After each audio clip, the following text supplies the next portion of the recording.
Hello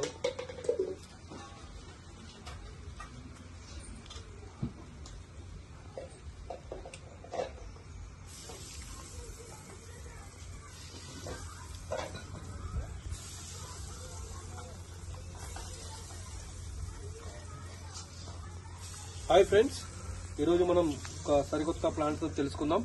ఈ plant పేరు వచ్చేసి మనకు గోరింటాకు. రెగ్యులర్ గా మనము ఈ బతుకమ్మ పండుగలో వాడుతుంటాము ఈ గోరింటాకు పువ్వుని. దీని సైంటిఫిక్ నేమ్ ఇంపేషన్స్ బల్సామియా అంటాం.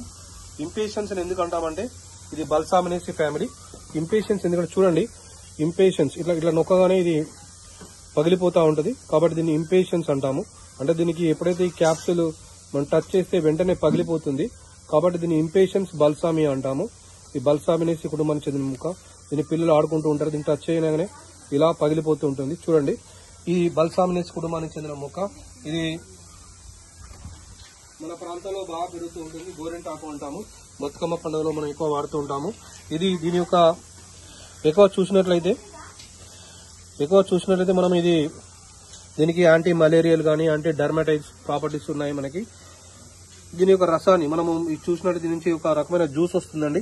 ఈ జ్యూస్ ను మనము స్కిన్స్ అంటే డర్మటైటిస్ లో కానీ యాంటీ డయాబెటిక్ ఇవన్నిట్లో ప్రాపర్టీస్ ఉన్నాయి మనకి. ఇది ఒక జ్యూస్, దీని యొక్క రసాన్ని కనుక మనము ఈ వాట్స్ కానీ కురుపులు కానీ వాటిని రాసినట్లయితే ఎటువంటి ఈ చర్మ వ్యాధులైనా నయం అవుతూ ఉంటాయి.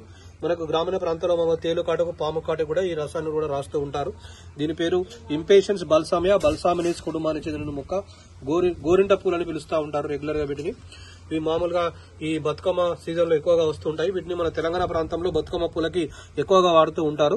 ఇదే ఇంపేషన్స్ బల్సామియా, బల్సామినేసి కుటుంబానికి చెందిన మొక్క.